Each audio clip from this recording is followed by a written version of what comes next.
একটি জরুরি সিদ্ধান্ত মোতাবেক আমাদের যে 6 তারিখের যে লং মার্চ টু ঢাকা কর্মসূচি ছিল সেটাকে আমরা একদিন এগিয়ে নিয়ে এসেছি, অর্থাৎ আগামীকাল 5ই আগস্ট সারা দেশের মুক্তিকামী জনতাকে ঢাকার উদ্দেশ্যে রওনা হওয়ার জন্য আমরা আহ্বান জানাচ্ছি।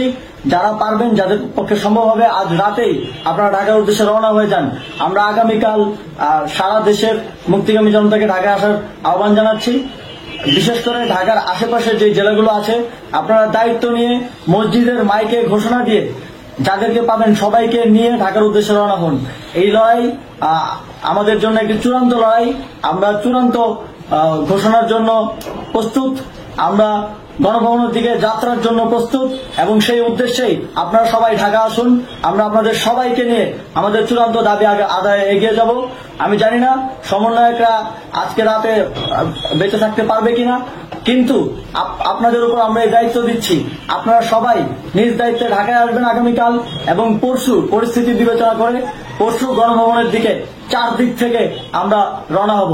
আমরা খুব আতঙ্কের সাথে লক্ষ্য করছি যে ছাত্রলীগ, যুবলীগ এবং আওয়ামী লীগের গুন্ডারা পুলিশের অস্ত্র দিয়ে পর্যন্ত সাধারণ জনগণের উপর হামলা করছে।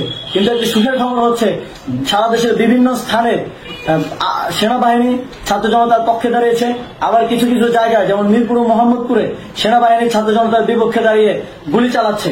আমরা সেনাবাহিনীর প্রতি আহ্বান জানাতে চাই, আপনারা এদেশের নাগরিক এবং আপনারা এদেশের নিরাপত্তার দায়িত্বে আছেন, এদেশের জনগণের যানবাহনের নিরাপত্তার দায়িত্বে আছেন। আপনারা দেশের পক্ষে এবং দেশের জনগণের জন্য কাজ করবেন, কোন খুনি সরকারের জন্য, কোন খুনি রাজনৈতিক দলের জন্য কাজ করবেন না। এটি এদেশের জনগণ আপনাদের থেকে প্রত্যাশা করে। আমাদের এই আন্দোলনে সম্পূর্ণ সমর্থন দিয়ে হয় নিরপেক্ষ থাকুন, অথবা এই খুনি বাহিনীকে, সরকারের খুনি বাহিনীকে প্রতিহত করুন, তাদেরকে যথাযথ শাস্তির আওতায় নিয়ে আসুন। যে কারফিউ সরকারের পক্ষ থেকে ঘোষণা করা হয়েছে, আমরা স্পষ্টভাবে বলতে চাই সেনাবাহিনী এই ধরনের কোন কারফিউ বাস্তবায়নের জন্য মাঠে না নামে। যদি মাঠে নামে তাহলে সেনাবাহিনী স্পষ্টভাবে অফিসিয়ালি জনতার বিরুদ্ধে দাঁড়াবে। আমরা চাই না সরকারের এই ষড়যন্ত্রে সেনাবাহিনী পা দিক। সেনাবাহিনীকে জনতার বিরুদ্ধে দাঁড়ানোর যে ষড়যন্ত্র সরকার রচনা করছে সেটিতে সেনাবাহিনী পা দিবে না, এই বিশ্বাস আমরা রাখতে চাই।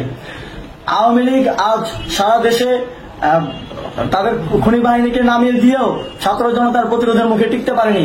রাজপথের পরাজিত শক্তি হিসেবে তারা সেনাবাহিনী সহ অন্যান্য বাহিনীকে আমাদের বিরুদ্ধে কাজে লাগানোর চেষ্টা করছে। এই চেষ্টাকে, এই ষড়যন্ত্রকে ব্যর্থ করতে হবে এবং আগামীকাল সারা দেশে মসজিদে মসজিদে ঘোষণা দিয়ে ঢাকার উদ্দেশ্যে আপনারা রওনা হন। প্রত্যেকটি পরিবার থেকে অন্ততপক্ষে একজনকে ঢাকার উদ্দেশ্যে রওনা করে দিন, এই ইতিহাসের সাক্ষী হতে, একটি নতুন বাংলাদেশের অভ্যুদয় ঘটানোর একজন কর্মী হতে। ধন্যবাদ সকলকে।